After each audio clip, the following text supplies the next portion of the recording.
Duel Review is brought to you by NexusDigitalComics.com. On today's Duel Review, it's the Life Aquatic. I'm RJ. And I'm Mick. Let's get to it.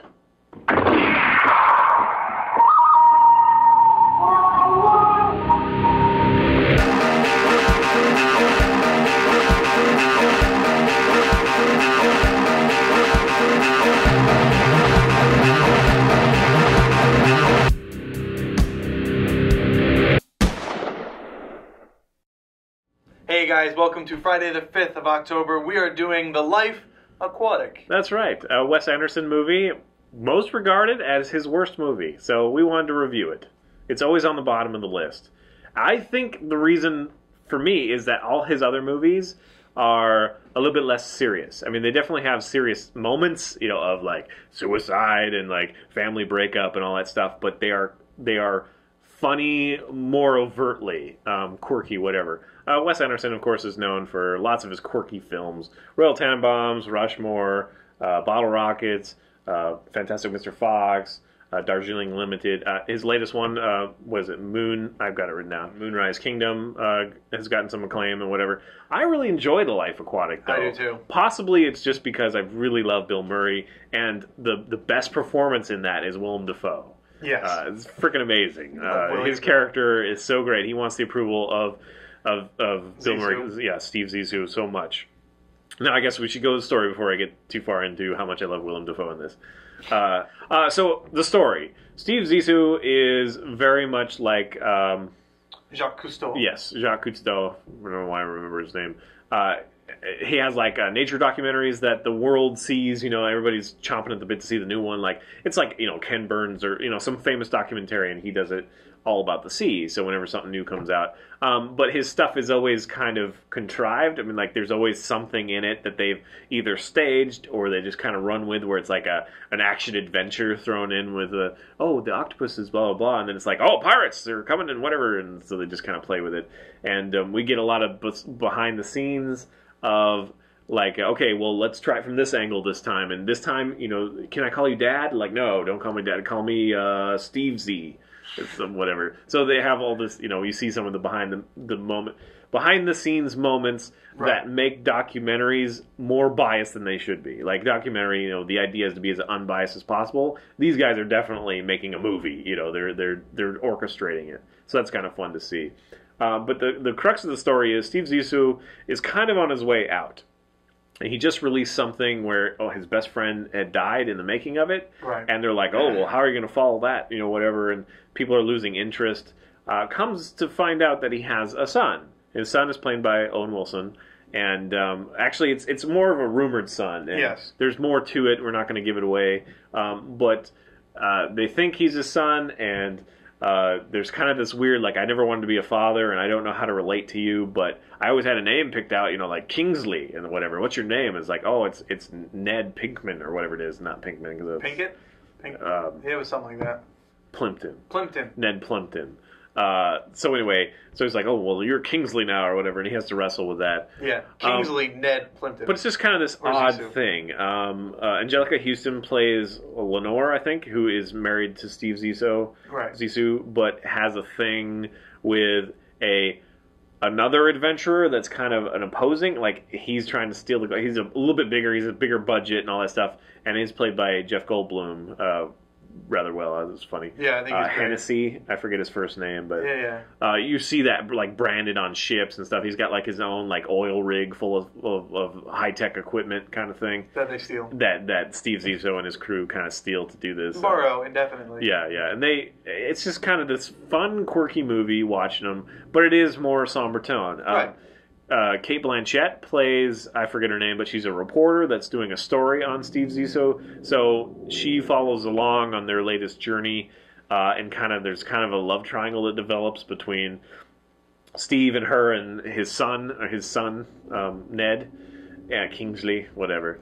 And I don't know. The story is more just a kind of a catalyst to me for little quirky moments. And Willem Dafoe's character really wants the approval of Steve Zissou, sees him like a father and wishes he was the son. He has it out for the new son, you know, the new kid on the block. And he has such a fun. I don't know how to describe it. He's so dorky, and he's like, "Oh, please approve of me." And like, just it's so funny. I don't know how to do his accent. I don't just everything is just off and funny, and I just love his performance. It is a very fun movie. It's very kind of low key. Everyone's acting is just kind of, I don't know, stale, but in a funny way. Yeah. You know, even the flamboyant Willem Dafoe is just, you know.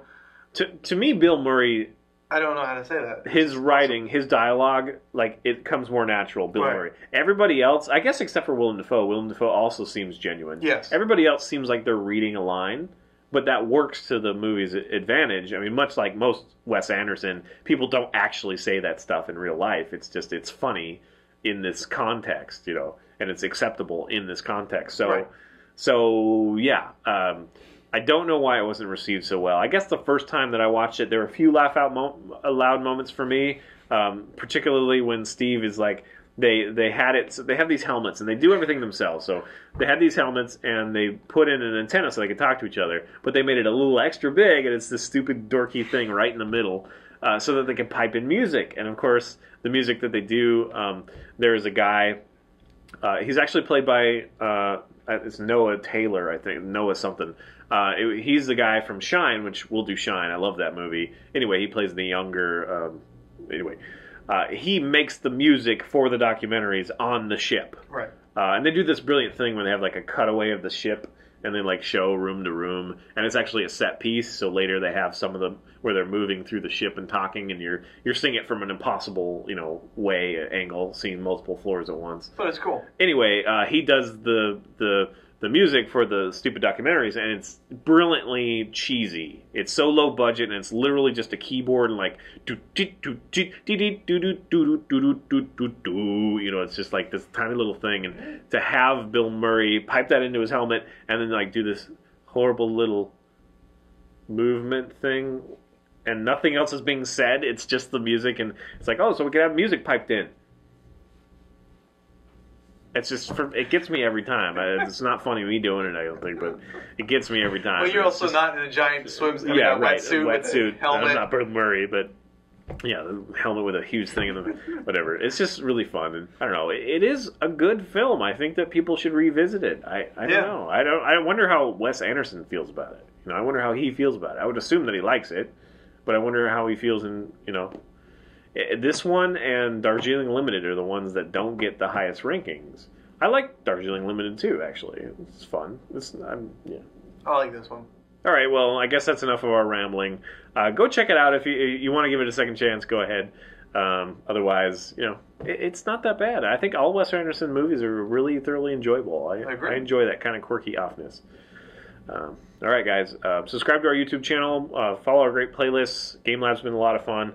Moonflower and Foever are great. Thank you. And please leave comments. We love comments. And you can help support us and our new digs by buying our wares at spiderwolf.com. That's right. T-shirts, card games, art prints, short stories, and more. See you later. Bye-bye. Taking it all the way to next week. See you later. Next week, it's an AVX update. Quick, drink funnier. I almost choked, thanks. That would have been funny. You should have just gone with it. Gone with the moment. You choked and then they passed out. It was hilarious. Spitting up on myself. And Arte had to call 911 and stop the bleeding. It was so funny. It was gold. Comedy gold. You can probably do better than me. Go for it. I don't. Just kind of how he just kind of meanders. Yeah. I think, to me, it seems like he had nothing there, and they were just like, "Do a little ditty. You're hearing a song right now," and so he totally did. I don't know. It's And just it so just perfect. fits to the beat. So it just gets me to laugh every time. I never remember what it is exactly, but I know it has to do with music and Bill Murray. And then when I see it, it's like, ah. The story is Steve Zissou is kind of like Nature documentarian. Yeah, what's the name? What's the name of the French dude? What's the name of the French dude that does all the sea stuff? The Crocodile Hunter. I'm just gonna put French adventurer and see what happens. Was it Jacques Cousteau? Yes. Right, Jacques Jacques Cousteau. Cousteau. I'm like, isn't Jacques Cousteau French?